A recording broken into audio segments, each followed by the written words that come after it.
Bonsoir à tous et merci d'être venus.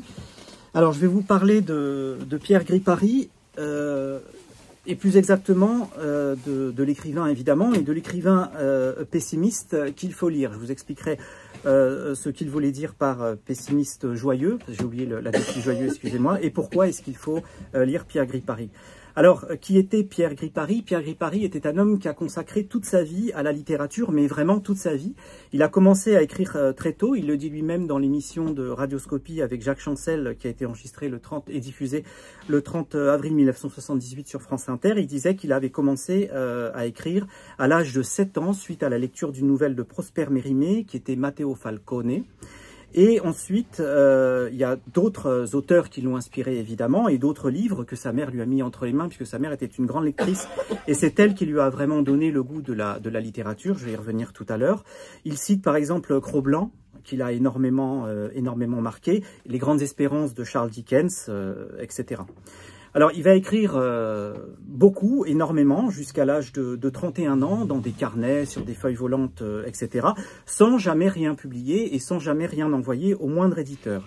En fait, il écrit et il jette. Alors, des fois, il fait lire à des amis ce qu'il écrit, voire à ses parents quand il était plus jeune.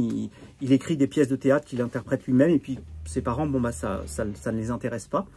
Et à l'âge de 31 ans, en fait, il décide qu'il est prêt pour publier. Il a atteint une certaine maturité, alors il ne jette plus rien.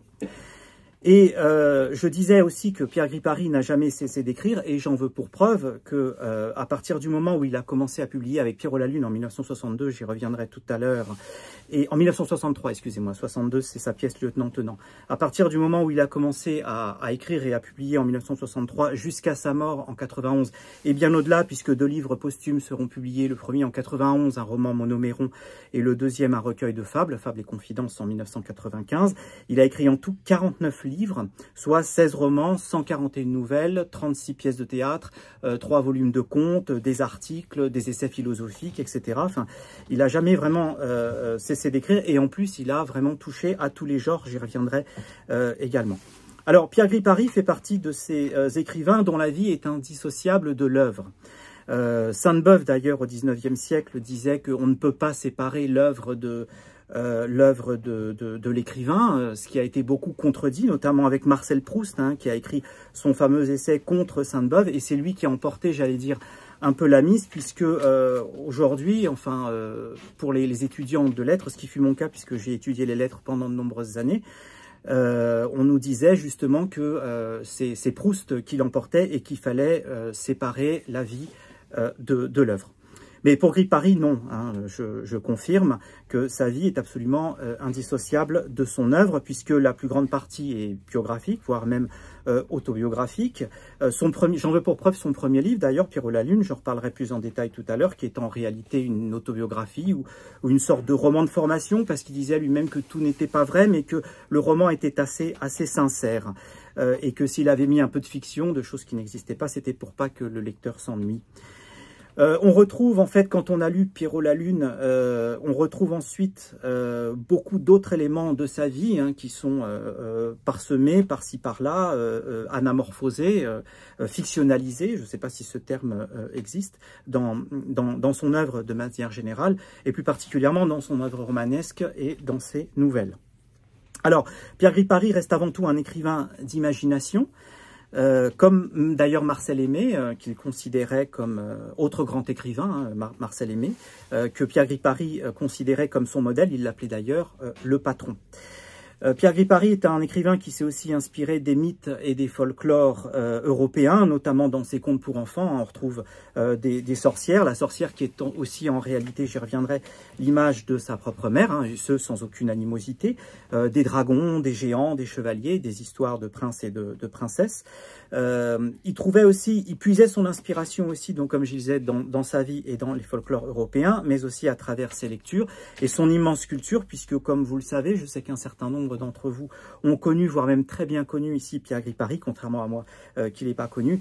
Vous m'avez tous dit que Pierre Gripari était un homme extrêmement brillant, certes, mais aussi extrêmement cultivé.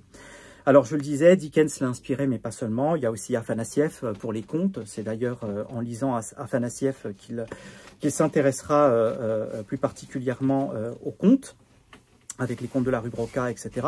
Dostoïevski, Apulé, qu'il cite beaucoup, hein, Apulé avec son âne, Homère et tant d'autres. La Bible également l'a beaucoup inspiré. Il aimait beaucoup la Bible et en particulier l'Ancien Testament pour son épopée. En fait, il considérait que c'était un livre, un véritable chef-d'œuvre, hein, extrêmement vivant, entraînant, inspirant, passionnant. Et d'ailleurs, la Bible, j'en parlais tout à l'heure ici avant de venir avec l'un d'entre vous, qui me posait cette question, est-ce que la Bible est réellement le livre qui n'a jamais quitté la bibliothèque de Pierre Gripari? Bien, la réponse est oui, puisque vous saviez que quand on offrait un livre à Pierre Gripari, ou quand il en achetait un, une fois qu'il l'avait lu, il l'avait dans la tête complètement, il n'avait plus besoin de le relire, et ce livre était offert ensuite à ses proches. Mais la Bible, effectivement, est un livre qui n'a jamais quitté sa bibliothèque, et ce jusqu'à sa mort. Alors il préférait, je le disais, l'Ancien Testament au Nouveau. Le Nouveau Testament, ce sont ses mots, hein, lui paraissait insipide, terne, et Jésus-Christ, il qualifiait Jésus-Christ comme un personnage plutôt falot. Ce sont ses mots. Alors, qui est Pierre Gripari en détail? Donc, je le disais, Pierre Gripari est un écrivain français, né le 7 janvier 1925 à Paris, d'un père grec de l'île de Mykonos. Son grand-père, d'ailleurs, donc le père de son père, avait été maire de l'île de Mykonos. Une rue, d'ailleurs, porte son nom. Alors, moi, je n'ai jamais mis les pieds à Mykonos, mais c'est ce qui m'a été rapporté. Sa mère était normande, installée à Paris très jeune, une femme plutôt moderne pour l'époque, assez indépendante. Elle était manucure. Très tôt, donc, la mère est décrite dans les œuvres, dans les premiers écrits plutôt de Pierre Gripari, comme je le disais tout à l'heure, et ce sans aucune animosité, comme une sorcière, hein, c'est comme ça qu'il l'a qualifiée, mais une sorcière qui va en même temps lui transmettre, c'est assez paradoxal, mais le goût vraiment de la lecture. Quant à son père, il est décrit, alors ça je le cite parce que je l'ai retrouvé hier dans Pierrot la Lune en allant picorer quelques éléments. Hein. C'est un passage que j'avais oublié, alors je cite Pierre Gripari, il décrit son père comme un homme emmerdant, même profondément emmerdant. De cette union va naître un frère en 1931, qui s'appelait François Gripari, qui est décédé d'ailleurs très récemment, puisque l'association de Pierre Gripari est en contact avec sa veuve, qui nous fait le plaisir et l'honneur de nous parler régulièrement, sur les réseaux sociaux notamment. François Gripari, donc, qui était le frère de Pierre Gripari, est décédé en 2015 dans le sud de la France. Alors il est bien connu, pourquoi je parle de lui en détail? Parce qu'il est bien connu des Gripariens. Comme vous le savez, il a écrit un roman, un très beau roman qui s'appelle La Syrie. Il l'a écrit entre 1951 et 1953, au sortir justement de son expérience comme ouvrier d'une scierie en Touraine. C'est un livre que Pierre Gripari va publier en 1975 à l'Âge d'Homme, donc son éditeur historique, de façon anonyme, en écrivant une préface sans jamais révéler le véritable auteur.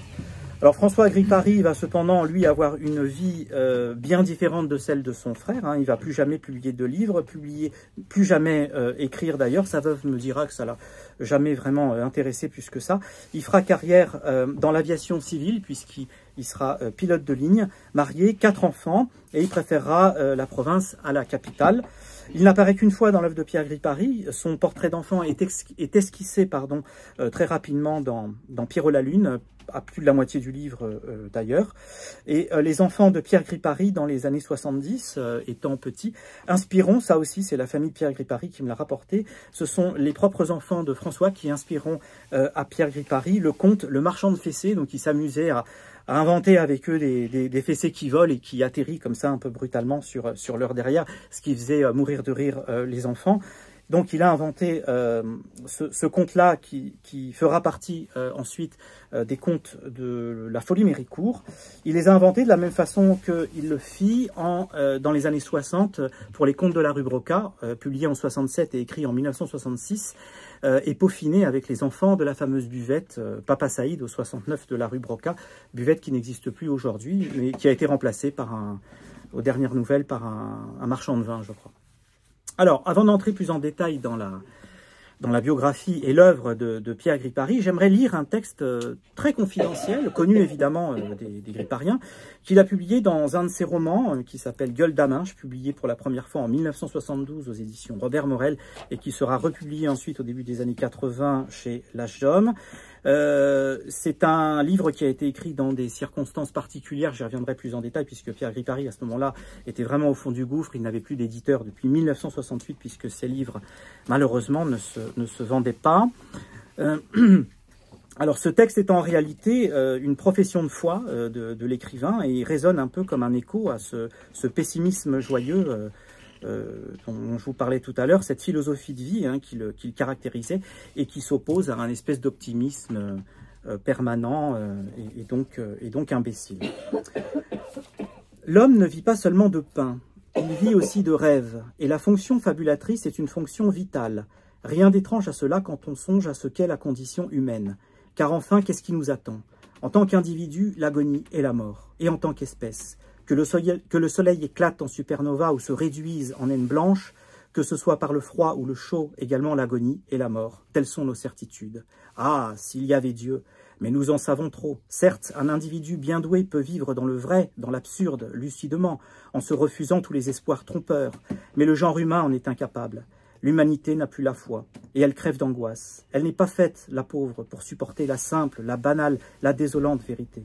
Plus que jamais, il lui faut des rêves. C'est pourquoi il n'y a rien de plus beau, ni de meilleur, ni de plus important au monde que de raconter des histoires. C'est mon métier et j'en suis fier.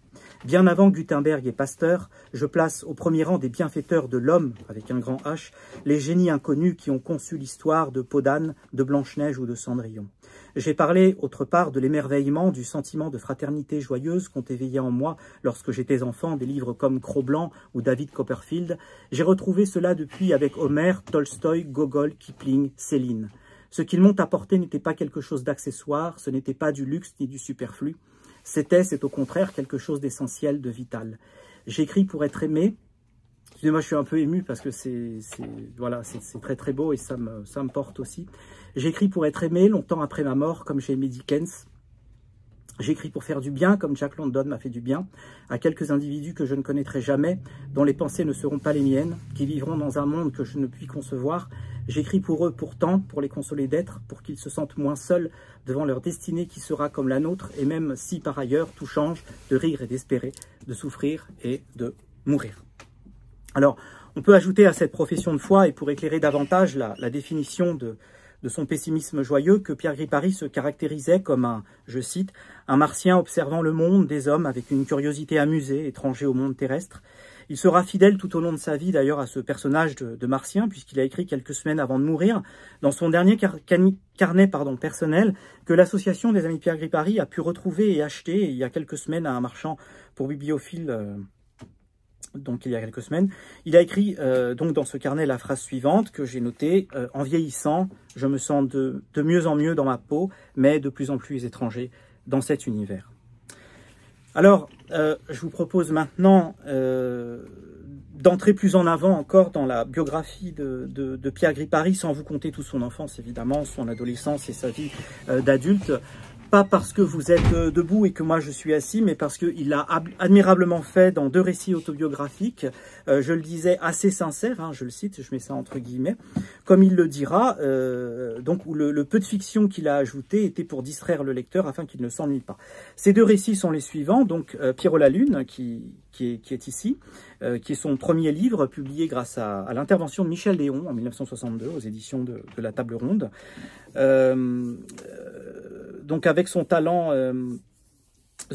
de conteur, car Pierre Gripari, avant d'être écrivain, était surtout un grand conteur. Il raconte son enfance. Le livre commence dans son berceau et s'arrête à peu près à la fin de son adolescence. C'est un livre qui a été écrit en 5 ans, dans les années 50. Il a été écrit en 2 parties. Il a été refusé par tous les éditeurs de la place de Paris avant l'intervention de Michel Léon, dont on peut les citer, Gallimard, et puis Robert Canters. Alors c'est peut-être un personnage qui est devenu inconnu aujourd'hui, mais c'était un grand éditeur, enfin un éditeur connu sur la place de Paris, essayiste qui est passé d'ailleurs plusieurs fois chez Bernard Pivot à l'époque d'Apostrophe, et qui officiait chez De Noël. Donc, Pierrot la Lune peut être à la fois pris comme une sorte de roman de formation, hein, selon ce que disent certains grippariens, ou une autobiographie, selon ce que disent d'autres grippariens, dont moi-même. Gripari s'y livre avec sincérité. Alors, je donne plusieurs thèmes qui sont présents dans Pierrot la Lune et qui n'étaient pas communs pour l'époque. Alors, il y a l'alcoolisme de sa mère, la guerre de 39-45 et son exode, sa passion pour la littérature et la musique classique, la liaison hors mariage de sa mère et le désespoir de celle-ci, puisque sa mère avait un amant, son rêve d'être écrivain, ses relations conflictuelles avec son père, son départ pour Paris, ses amitiés intellectuelles, son homosexualité et ses deux premières aventures sentimentales et sexuelles, la première avec un soldat belge, le tout est effectivement décrit avec beaucoup de pudeur, et la seconde avec un artiste célèbre dont le nom n'a jamais été mentionné. On peut révéler aujourd'hui son identité puisqu'il est mort, c'était Charles Trenet. La mort de ses parents, etc. Et enfin, la seconde partie de cette autobiographie paraîtra bien plus tard, en 1984. Et c'est Histoire de prose, qui est un livre qui n'est pas forcément très aimé de beaucoup de grippariens. J'ai rencontré beaucoup de grippariens dans mes différents entretiens que j'ai pu faire avec eux, et beaucoup me disaient avant de commencer l'entretien, j'irai à 80%, surtout, on parle de tout, mais pas d'histoire de prose. Alors, il faut entendre dans Histoire de prose, le prose en argot, qui veut dire le derrière, les fesses, et non la prose poétique. Histoire de prose peut donc être traduit par Histoire de fesses. C'est un récit érotique homosexuel. Je rejoins beaucoup de grippariens qui disent que ça n'est pas le meilleur livre de Pierre Gripari. On est tout à fait d'accord. Non pas parce que c'est un récit homosexuel, le thème en soi ne m'offusque pas, mais par certaines pratiques qu'il peut donner en détail. Voilà. Par contre, le livre a un grand intérêt, et cet intérêt se situe surtout dans les pages critiquant le petit milieu littéraire parisien que Gripari a conspué jusqu'à la fin de ses jours. Je fais d'ailleurs ici une parenthèse pour dire à ceux qui souhaiteraient lire Gripari, alors je pense qu'ici vous avez tous lu Gripari, mais il y aura des gens sur Internet qui écouteront cet exposé ou qui verront cet exposé.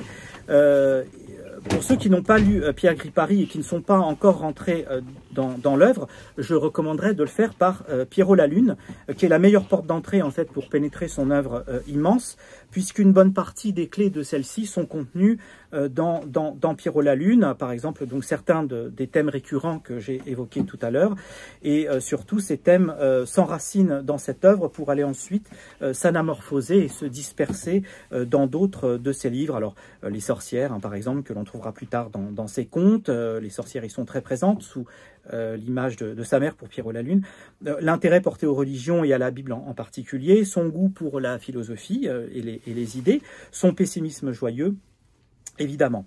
Alors si, comme le disait le philosophe Alain de Benoît, dans un entretien que nous avons réalisé en avril dernier sur Pierre Gripari, il n'y a pas de livre qui se détache de son œuvre. On ne peut pas parler, un peu comme Marcel Aimé d'ailleurs, on ne peut pas parler d'un chef-d'œuvre qui se détache, mais plutôt d'une espèce de continuité. Chaque livre est une sorte de chapitre.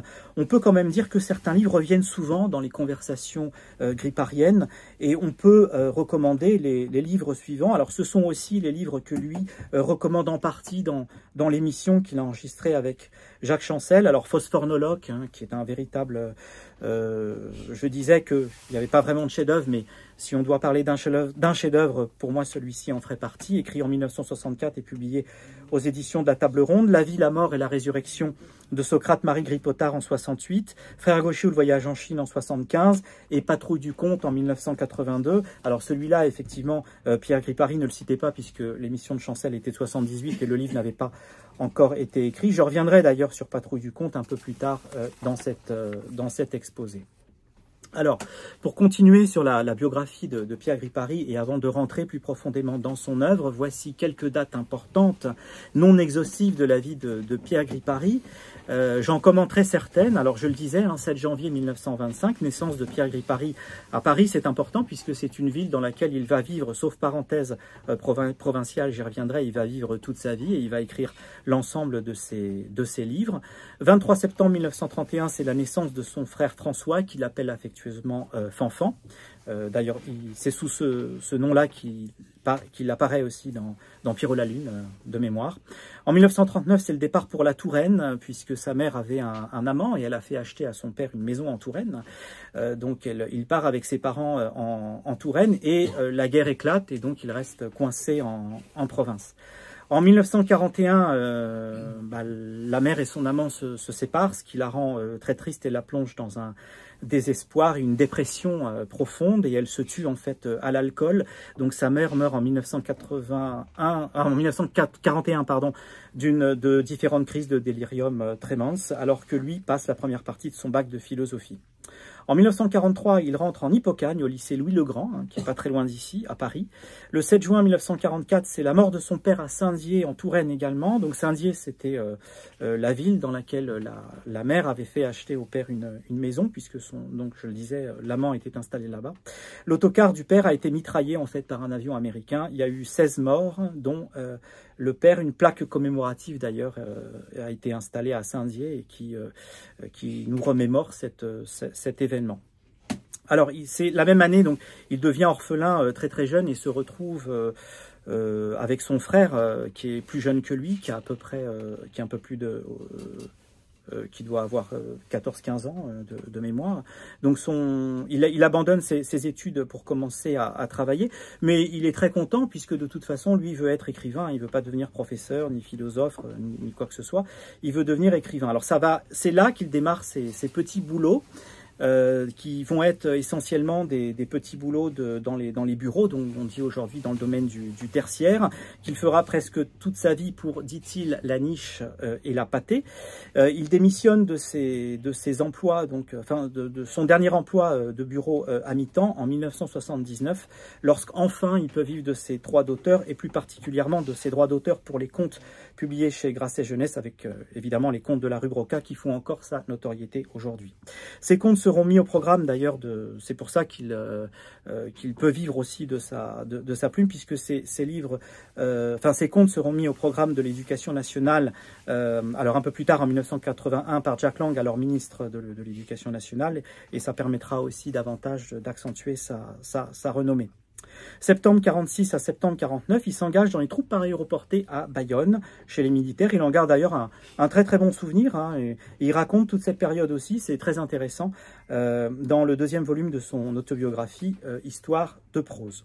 En 1959, il écrit sa pièce, Lieutenant Tenant, qu'il va faire jouer en 1962 à la Gaîté Montparnasse, donc qui est un grand théâtre, et c'est le seul grand théâtre à ce jour où fut mis en scène et joué une pièce de Pierre Gripari.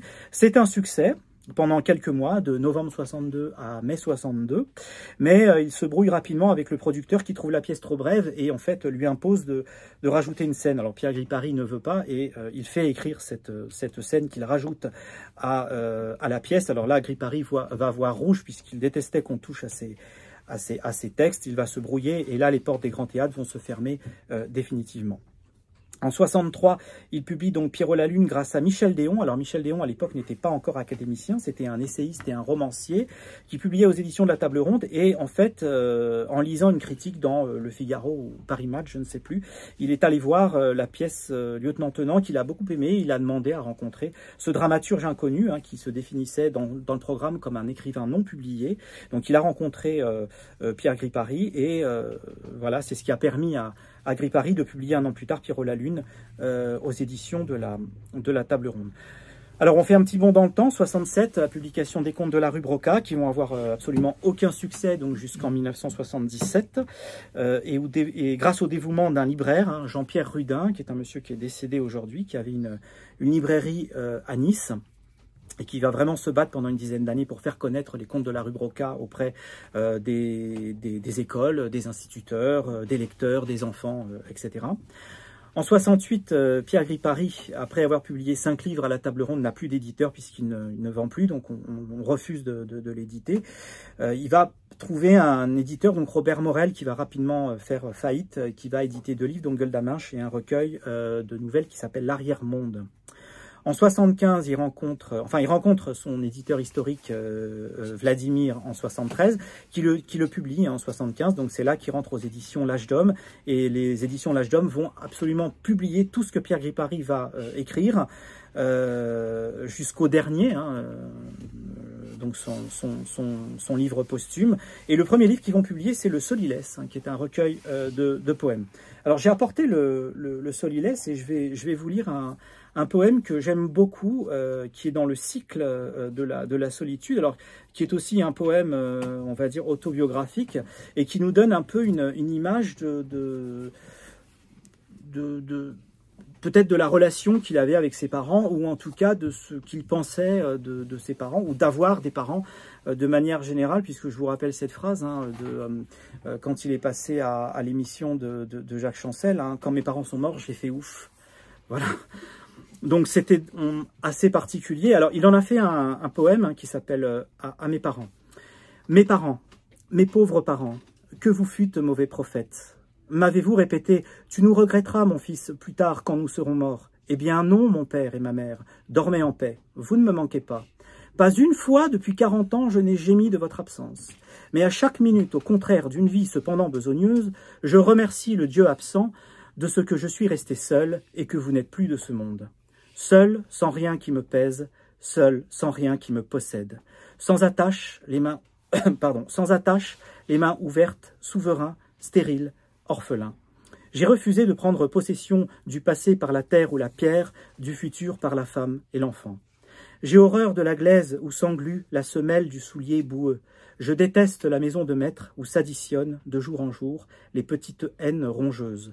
Mais plus que tout m'est insupportable, la pitance prise en commun.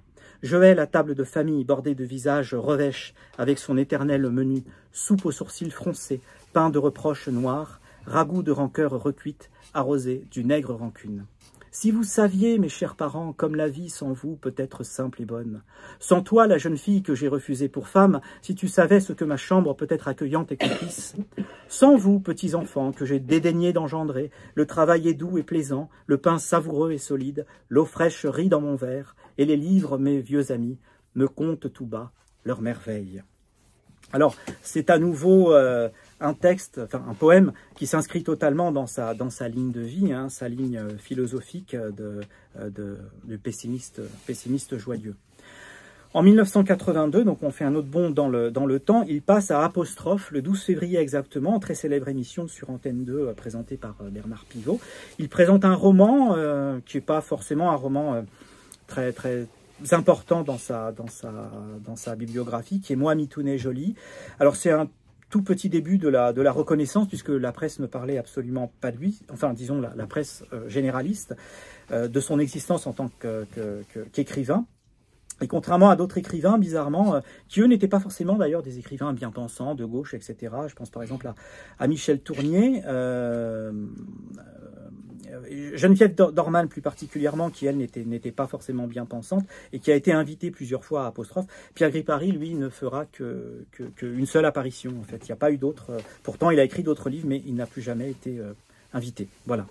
Et enfin, en 1990, la dernière année de sa vie, il note dans son dernier carnet, celui dont je vous parlais tout à l'heure, que nous avons acheté, le petit texte suivant, qui est une sorte d'autocritique de sa condition d'écrivain, et que j'aimerais vous lire.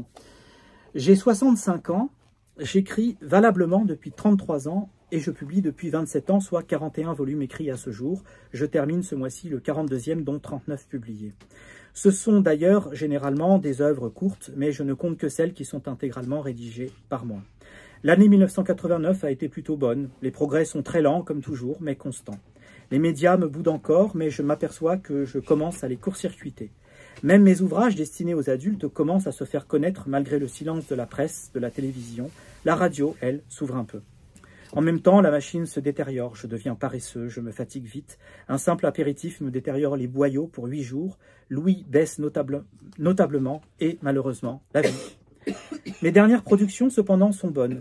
J'ai encore des projets dans des genres nouveaux, inattendus. Le mieux que je puisse faire est de continuer à mon rythme sans chercher à accélérer la production, sans la laisser se ralentir non plus. Profitons pleinement de cette chance inouïe que j'ai de vivre pleinement du travail que j'aime. Le 6 décembre 1990, donc il se fait opérer d'une gastroectomie à Paris dans une clinique tenue par des bonnes sœurs, une clinique qui a disparu aujourd'hui, qui s'appelait la clinique des Augustines.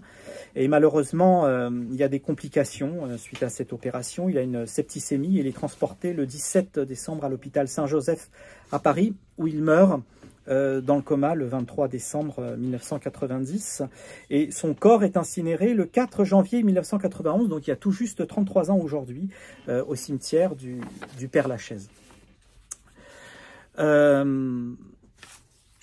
Voilà, que je ne me perde pas dans mes notes, oui c'est ça. Oui. Alors, dans cette dernière partie de notre exposé, nous allons répondre à la question sous-jacente en fait qui est posée dans le contenu du titre de cette conférence, de cet exposé. Pourquoi faut-il lire l'œuvre de Pierre Gripari? Nous parlerons également de son roman Patrouille du Comte, je l'ai dit tout à l'heure, dont nous espérons la publication prochaine. Roman dystopique paru en 1982 et toujours d'actualité. Soulignons en passant que Patrouille du Comte était le roman préféré de Pierre Gripari, mais il me semble que je vous l'ai dit, avec Pierrot la Lune. Ça a été d'abord Pierrot la Lune et ensuite Patrouille du Comte. Alors, Pierre Gripari est mort il y a 33 ans. Le mois de son décès, Jean Dutour, académicien, publié dans France Soir un article rendant hommage à l'écrivain. Dutour y parlait d'un écrivain injustement ignoré. Et Jean Raspail, lui, parlait d'un écrivain ignoré aussi, mais il utilisait un autre terme dont j'ai oublié. Je ne sais plus. Si ça me revient, je vous le dirai tout à l'heure. Un autre académicien, Maurice Druon, écrivait en 1988, lors de la remise du prix de la Nouvelle de l'Académie française à Pierre Gripari pour ses contes cuistres, les mots suivants.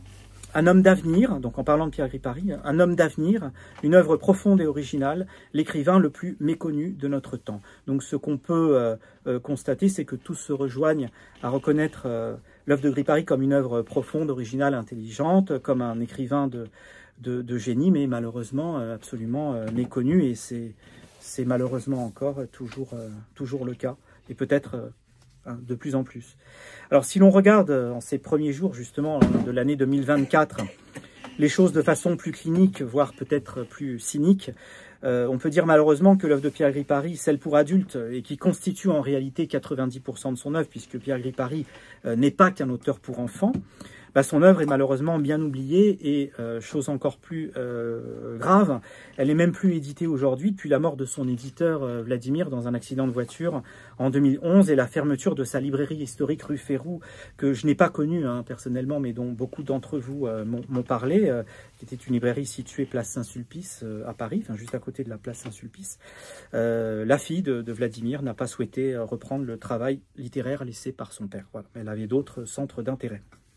Alors, œuvre profonde et originale, pour reprendre les adjectifs élogieux que nous a laissé feu Maurice Druon, l'œuvre de Pierre Gripari a adopté tous les genres existants en littérature, le roman, le théâtre, la nouvelle, l'essai, le récit, l'article, le pamphlet, la lecture commentée, le roman épistolaire, je pense par exemple à Frère Gaucher, le voyage en Chine, le roman de chevalerie avec le Comte de Paris, les contes, mais aussi les dessins. Il faut savoir que Pierre Gripari a laissé de nombreux dessins que nous possédons, qui étaient des dessins qui illustraient en partie ces contes. Ces dessins existent toujours et n'ont pour l'instant jamais été montrés au public, mais l'association des Amis de Pierre Gripari souhaiterait évidemment les montrer prochainement au public. C'est un projet que nous avons. Alors, que peut-on attendre de notre époque? Est-ce que Pierre Gripari va être réédité? Et que peut-on attendre de notre époque où plus grand monde de lit? Je ne vais pas dire plus personne, puisque vous êtes là et les librairies existent encore. Mais enfin, la réalité, et j'ai été professeur pendant de nombreuses années, c'est que la plus grand monde de lit. Et la vidéosphère a remplacé la graphosphère, comme disait Régis Debray. Et les livres aujourd'hui les plus vendus en France chaque année sont les mangas, le développement personnel et les coloriages pour adultes. Alors qu'en espérer? Eh bien, vérité de la palisse. Voilà. Alors pourtant, Pierre Gripari est toujours lu. La preuve. À sa mort, une association s'est créée en juin 1991.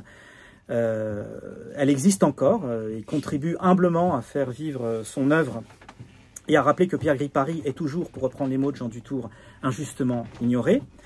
Loin d'être dépassée ou couverte de taches de vieillesse, l'œuvre de Pierre Gripari, écrivain qui se fichait complètement des modes, comme Marguerite Yourcenar d'ailleurs, est en plus d'être toujours d'actualité et parfaitement visionnaire concernant notre époque. Alors, je vais prendre deux exemples. Il y a Monoméron, son dernier roman, qui a été publié de façon posthume en 1991, en février 91, et qui annonce une accélération de la mainmise des États-Unis sur l'Europe, la déferlante de sa culture, je mets culture entre guillemets, puisqu'on parle des États-Unis, la déferlante de sa culture sur la nôtre, le pourrissement complet du christianisme, pourrissement dans le sens où qui part en lambeaux, hein, qui part en poussière, et l'effondrement de l'instruction.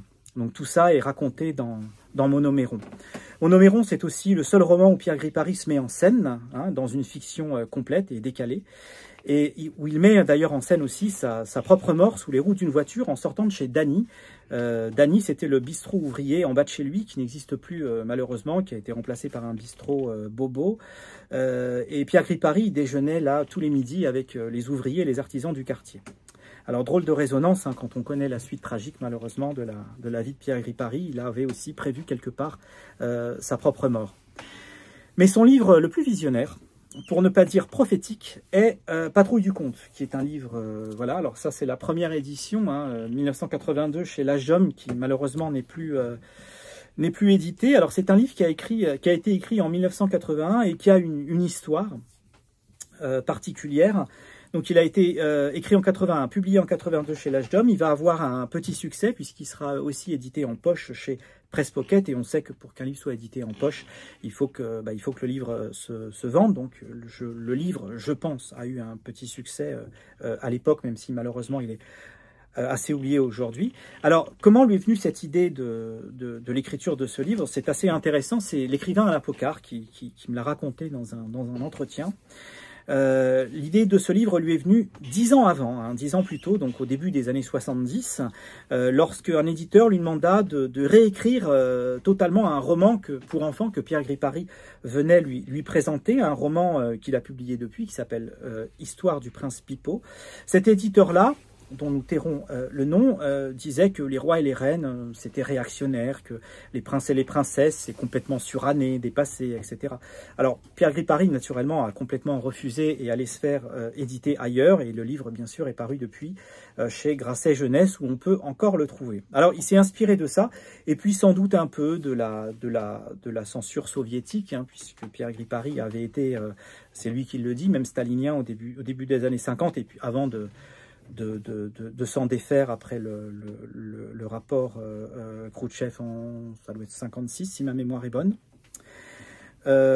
Patrouille du Comte est donc aujourd'hui, quand on le lit, un avertissement de cette volonté de pureté à l'infini, de cet effacement, de cet enchevêtrement de sensibilité, hein, qui fait déboulonner les statues par exemple, ou réécrire l'histoire, ou même la langue, hein, avec l'écriture inclusive. Les grands textes de la littérature, ça ne plaît pas, alors on les réécrit. Pareil pour les programmes des matières, hein. L'histoire, ça ne convient pas, eh bien, on va la refaire, on va la réécrire afin que celle-ci corresponde à la société que l'on voudrait voir, en fait, hein.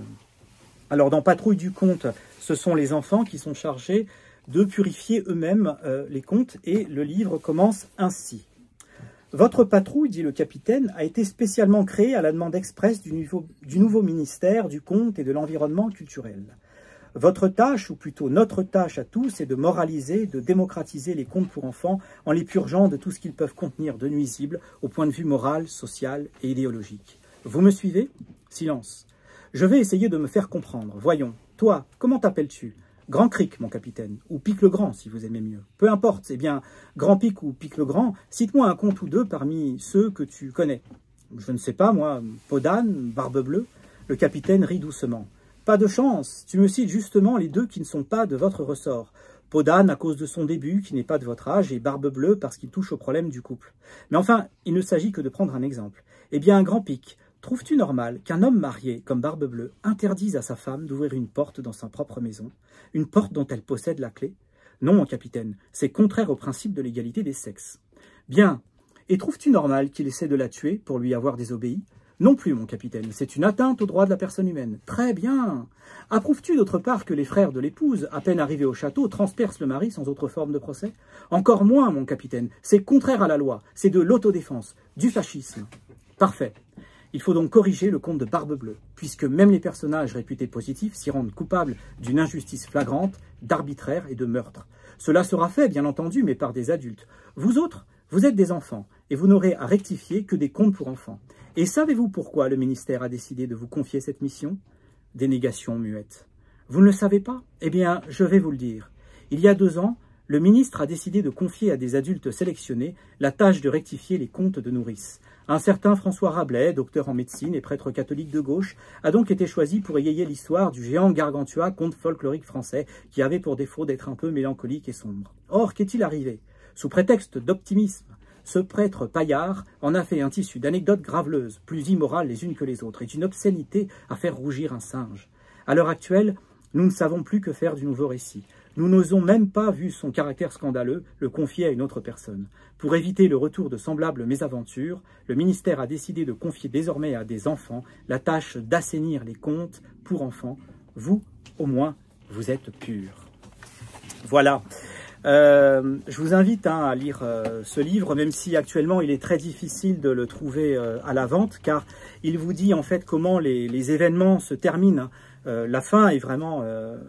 Enfin, il faut vraiment lire parce qu'on voit dans une société de l'effacement et une société où les hommes cherchent toujours et de façon infinie d'aller plus loin dans la pureté puisqu'on n'est jamais assez pur en imposant des demandes stupides qui sont en fait des prémices d'une barbarie. Voilà, donc Pierre Gripari nous raconte une société... comment l'histoire se termine finalement dans une société qui cherche à tout prix à tout purifier et à rendre lisse. Et je terminerai cette présentation en vous remerciant évidemment d'être venu. Alors il y avait beaucoup de choses à dire sur Pierre Gripari, il a fallu faire une sélection, c'est assez...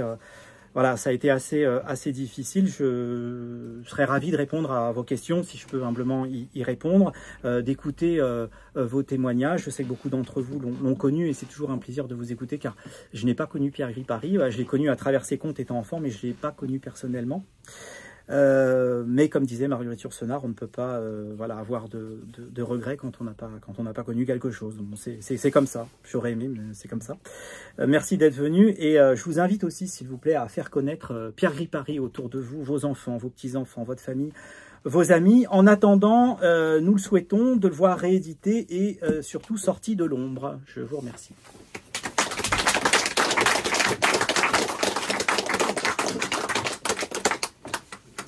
J'ai une question. Oui. Quels sont les ouvrages disponibles facilement? Alors, oui. Il y en a qui sont en vente ici. Déjà. Pas les miens. Donc, mais pas ceux de Raphaël. C'est l'association. Mais d'autres sont en vente ici. Il y a Frère Gaucher,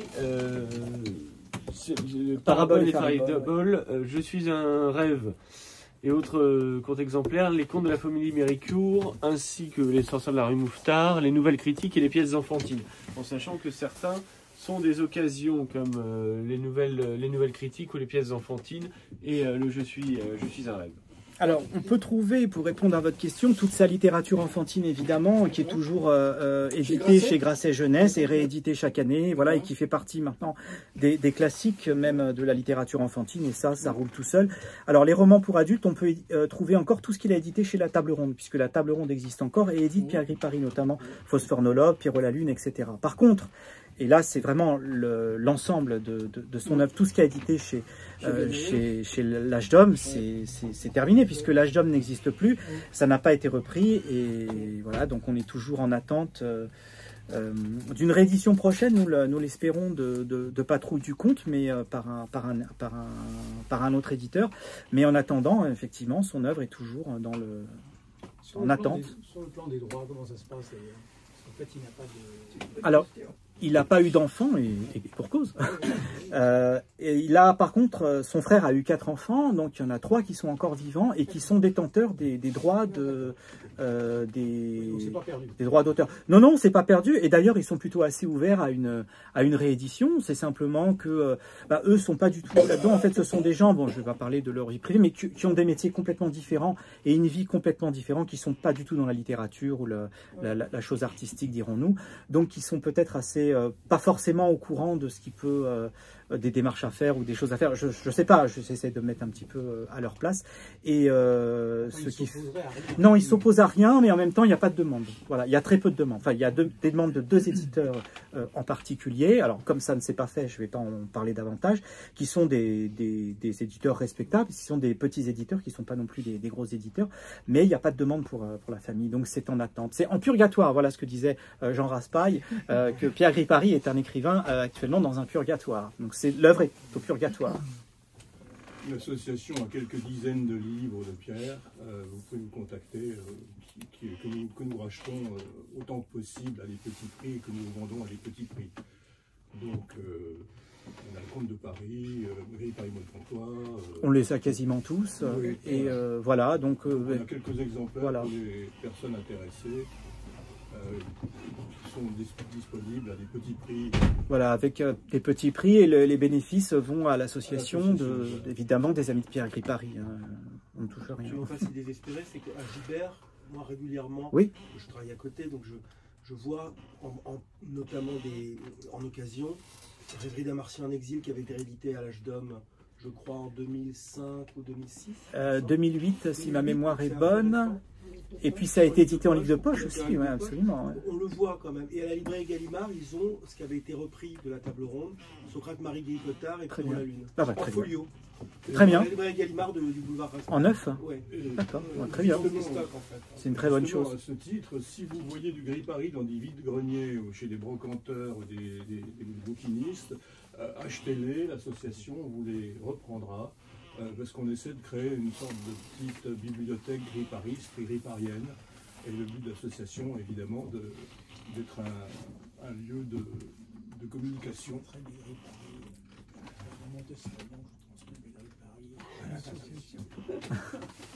Et est-ce que l'évangile du rien, moi que j'aime beaucoup, oui, je voulais en parler ce soir.